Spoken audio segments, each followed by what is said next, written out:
오늘의 주제는 무엇인가요? 이 폭격기가 상당히 주목을 받고 있습니다. 미국만 가진 폭격기인데요. B2 스피릿 스텔스 폭격기입니다.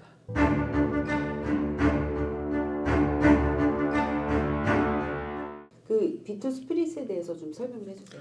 일단은 제가 앞서도 말씀드리지만 전 세계에서 유일하게 미국만 현재 스텔스 폭격기를 갖고 있습니다. 스텔스 기능을 갖고 있다는 건 뭐냐면 적이 어떠한 방공망을 갖고 있더라도 뚫고 들어갈 수 있다는 거예요. 이 미국에서는 B2 스피릿을 이렇게 부릅니다. 창끝 전력이다. 문짝을 부수고 들어가는 무기라는 얘기를 많이 해요. 그래서 미국이 갖고 있는 무기 중에 대표적인 게 이제 B2 스피릿 스텔스 폭격기가 하나가 있고, 그 다음이 이제 토마호크 순항미사일. 그러니까 전쟁이 시작되면 토마호크 순항미사일 쏘면 이제 전쟁의 신호탄. 그와 함께 이제 B2까지 들어가는 거죠. 미군에서는 B2 폭격기를 날아가는 화살의 화살촉이라고도 비유를 많이 합니다. B2 폭격기 같은 경우에는 크기가 어마어마해요. 저는 이제 실제로 B2 폭격기를 이제 비행하는 걸 본 적이 있거든요. 이제 2003년에 영국의 이제 그 에어타투, 저도 모르게 사진을 찍어야 되는데 사진 찍다가 놓고 보면서 박수를 막 쳤어요. 기존에 우리가 알던 비행기, 폭격기와는 외형부터 달라요. 꼬리 날개가 없죠. 이게 굉장히 스텔스 성능에 있어서 중요한 역할을 합니다. 그래서 이제 크기가 어마어마한데도 불구하고 B2 폭격기는 야구공 크기만 하다. 실제 레이더에 잡히는 크기는. 근데 이제 우리가 잘 모르는 것 중에 하나가 사실 스텔스 전투기나 폭격기를 레이더가 잡을 수 있어요. 근데 왜 그럼 못 잡냐? 그렇게 되면 어떤 일이 생기느냐? 하늘에 날아다니는 새들도 다 레이더에 잡혀요. 그래서 일부러 특정 크기의 반사 면적 같은 경우에는 무시를 하게끔 설정을 해놔요. 그래서 못 잡는 거예요. 근데 이제 이렇게 어마어마한 크기에도 불구하고 레이더상에서는 이제 잡지 못하니까 얼마나 적에게 있어서 공포겠어요. B2 폭격기는 실전 경험 있나요? 많죠. 최초의 실전 참가는 99년 3월에 나토의 유고 연방 공습 작전인 코소보전이었습니다. 중국 사람들한테는 약간 좀 슬픈 스토리 중 하나인데, 폭격기가 한 45회 정도 출격을 했어요. 그러면서 유고 연방의 중요한 목표물 656개를 타격을 합니다. 근데 그 중에 이제 잘못 떨어진 게 한 번 있었어요. 그래서 이제 중국 대사관을 오폭해가지고 난리가 난 적이 있었고, 그 다음에 이제 2001년에 뭐 많은 분들 기억하시고 이제 9.11 테러가 났었잖아요. 그러면서 이제 아프가니스탄 전쟁에도 투입이 됐었고, 당시에 이제 B2 폭격기가 한 임무 중에 하나가 뭐였냐면 빈라덴 쫓는 거였어요. B2 폭격기가 이제 스텔스 폭격기면서도 이 안에 장착된 뭐 레이더라든가 이런 것들이 굉장히 성능이 좋아요. 이동하는 목표물을 쫓아가서 이렇게 폭격할 수 있는 그런 기능이 있었기 때문에 이 빈라덴 쫓는데도 이걸 사용합니다.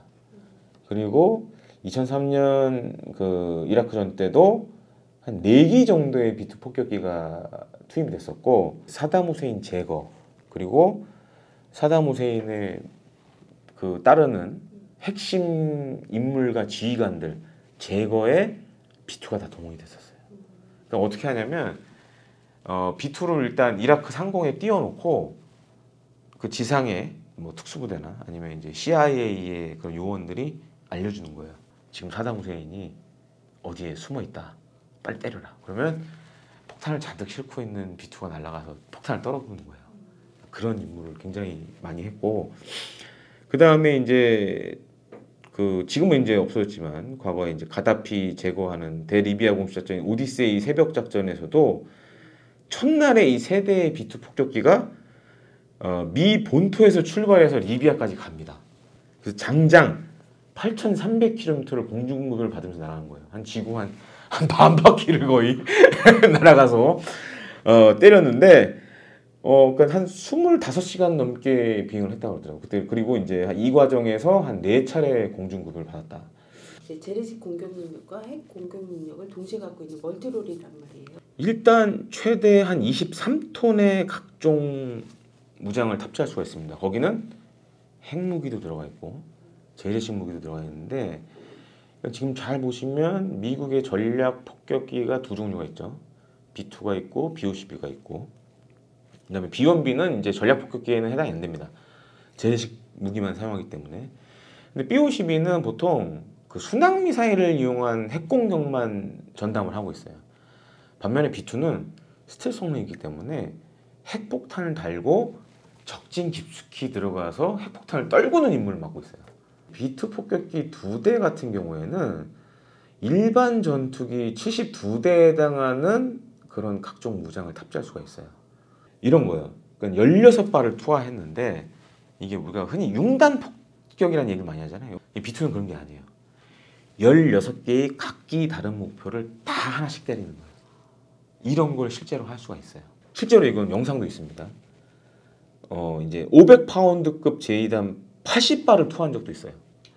그러니까 80개의 다른 목표를 한 방에 때려버린 거예요. 그러니까 한번 훅 지나가면서 80개를 떨어뜨렸는데 이거를 각기 다른 80개의 목표를 때린 거예요. 그래서 실제로 이제 미군이 과거에 테스트한 걸 보면 이제 공군 기지를 하나 이 가상으로 만들어 가지고 공군기지에 보면 뭐 관제탑도 있고 레이더 시설도 있고 활주로도 있잖아요. 80개의 목표를 쫙 찍어서 다 때리는 거예요. B2 정도면 하메이니를 제거할 수도 있어요. 특정 이제 인물이나 이런 것들을 제거하고도 남아요.